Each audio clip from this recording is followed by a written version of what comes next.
If they are not mutually exclusive, which means they overlap somewhere, visualize a Venn diagram where they overlap, and you're going to subtract it out just once. So, if the two events are mutually exclusive, they have no outcomes in common. True. Think of your Venn diagram. They're two separate circles. Not mutually exclusive, they overlap. Presidential candidates can have popular votes and win the election. Number 8, they are mutually exclusive. You can't rate a movie R and rate a movie PG-13 at the same time. 9, selecting a female worker, selecting a worker with a college degree. They're not mutually exclusive. You say to yourself, can you have a female worker with a college degree? Yes, then there's your overlap. They're not mutually exclusive. I find kids get the concept of mutually exclusive, but when we use the not mutually exclusive, you have to reverse your thinking a little bit. Not mutually exclusive means they have something in common. They overlap. This was a nice one. Now remember, it also said probability. So if your answer was just the top part like this, you just did the top part, that's not a probability. That's how many ways that happens, or how many outcomes you get. But probability is always part over whole. You don't even have to put it over 4950 until the very end if you didn't want to. As long as at the end, you make the probability statement. So, this is nice to visualize in a Venn diagram. You have altogether 4950 people that participated. College professors and females. And this is where they overlap. That's the or condition. That's the part that you subtract out. The one that they have in common. Because you added it twice. You added it for a professor, you added it for a female. Everybody okay with that one? This is a great example of an or where they overlap. Stop me if you have any questions. Okay, 15 was very similar, only it dealt with percents. Now you could leave it in the percent. Just be careful, the puncture and smashed corner was 0.4%. You could leave it in a percent, you could flip it to a decimal. So they're not mutually exclusive. The and thing can happen at the same time. It can be a puncture and a smashed corner. So we had to subtract out the one they had in common. Rolling a die. Sometimes rolling a die is easy to lay the die out, all the pieces out. You've got only 6 outcomes, 6 things that can happen. So it's easy sometimes to circle them. Rolling a 5, you circle your 5 or put a check over it. An easy way to do it is like this. Put a check over the 5. A number greater than 3, see where the overlap is? The 5 overlap. You can just give me the 3 out of 6, or you can give me 1 out of 6 plus 3 out of 6 minus your 1 out of 6. There's where your overlap is. The die is nice because you can actually lay them out. Cards are a little bit more difficult. You have too many cards to work with. Everybody good with these? See? Yes? Or do number C? Yes. Say yes? Okay. I wasn't sure. Okay. Okay. All right. Find the probability. You looked at a pie chart.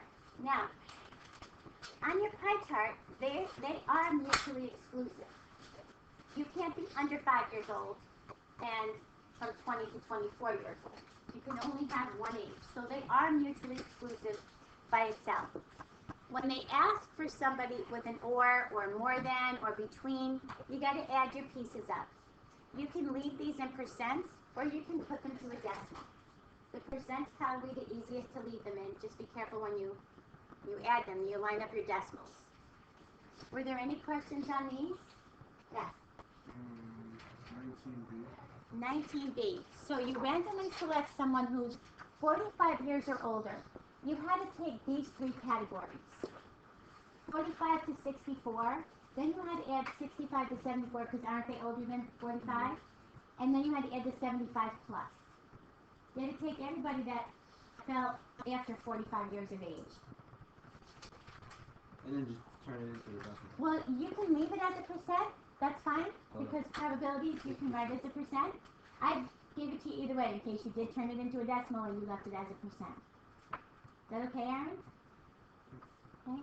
Here was your complement. If you do your complement with a percent, make sure you do 100 minus that. If you do your complement with a decimal, then it's the 1 minus that. Okay? We're good? Good. All right. This was a Pareto. Also, your Pareto, your bars are mutually exclusive. You can't be an A and a D at the same time. So who did not give the schools an A? Then that was everybody else. So that's your complement case. There were 1,026 respondents. So subtract your 52 or add up all the other ones, whichever way you prefer to do it. Here's your complement for that. It's probably easiest. If it's asking you to add up 3, I would just add up 3. Now notice the difference between B and C. B asked for ABC. The next one asked for the other two that were left, B and F. So there's your complement condition right here. If you saw that as your complement. You already added those 3 up, you only needed the other 2. So use your complement condition. Good? See? Read. Oh, very good. Okay. All right. Let's take a look at this one. The student is a male or a nursing major. Nursing major or male. So you got a total here. You got a total with 1198, and you got an overlap. Subtract out your 94. Remember when it says probability, you have to give part over whole. Whenever you're looking at the total of the columns, this is your total right here. Wait, why you subtracting 94?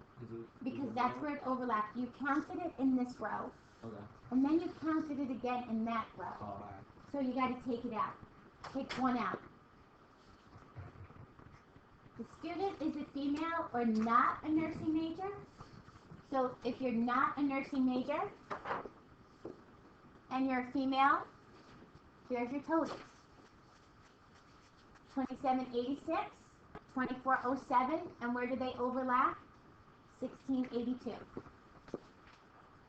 And this one, I think they just did this to trick you.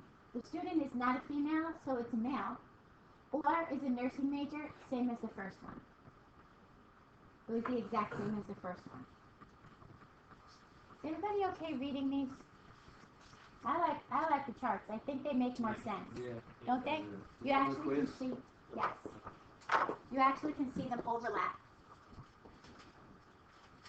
And the last one, another chart. Tell me which ones you had problems with.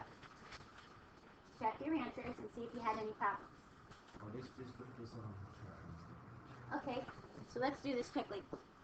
A person who wears only contacts or only glasses.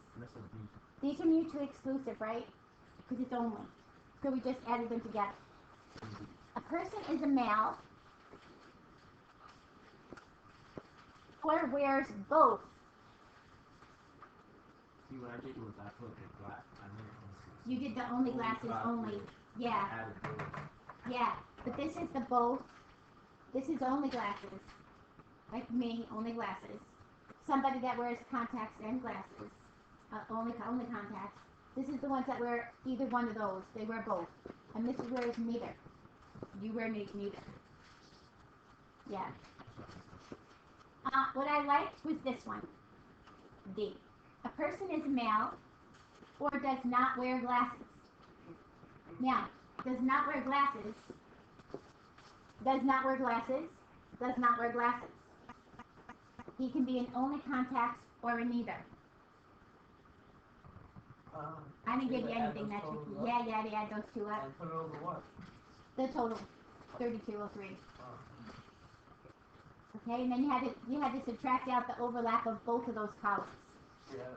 You had to subtract out the does not wear glasses. Let me erase this. A person is a male. Start like this, and does not wear glasses. They can wear contacts, or they can have neither. So you got 2 things to add, 3 things to add, 2 things to subtract. See how they did this? Total, total, total. There's your overlap. Overlap, overlap. Subtract those 2 out. Pretty cool, right? I like that one. No.